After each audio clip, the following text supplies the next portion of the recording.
Here I am. Nagmumonitor lang po. May bitbit ako. Nagibang na pagyud. Isa ka buntag na iniani sa kuha. Ingon siya, Madam Carol, naunsa naman taon ka nga. Mura naman kag mag-uuma. Natinuod gyud. Pero uma jud.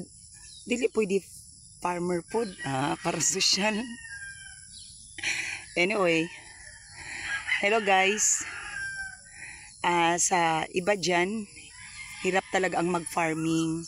Especially pag hindi mo fashion yung compassion sa mga animals, sa mga plants. So, I enjoyed a lot more here sa aming farm. Kasi nadidrain yung stress ko. Ang lawak ng space. Kaya parang may oxygen parati yung brain ko. So, pag nakikita mo yung mga tanim, talagang nag-i-enjoy ka.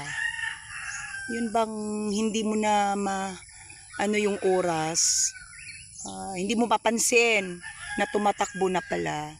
So, enjoy po ako. Actually, alternate po ako nagpupunta dito. So, sa mga iba dyan na nagsasabi na So, yung farming is enjoyable. So, yung farmers ay napaka-significant. Sila pa dapat suportahan ng gobyerno. It's because without them, we don't have food to eat. So, sa mga local farmers, thumbs up po ako sa inyo. Kasi isa po ako sa inyo. Though, passive lang po yung magiging income natin, but it's worth it. It's priceless.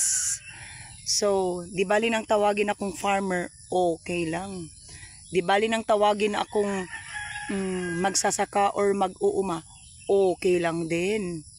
Dili ka pwede magpagwapa sa farm. Uy, masunog imong dagway.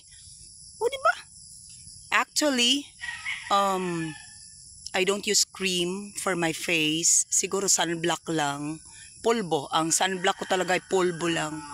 Kasi if mainitan ka, masunog jud imong dagway. So, di gyud ka pwede mag-inarte pag naa ka sa farm. So, kahit mainitan ka, at least hindi na manipis yung face mo. So, may protection ka pa rin. Hindi siya nasusunog.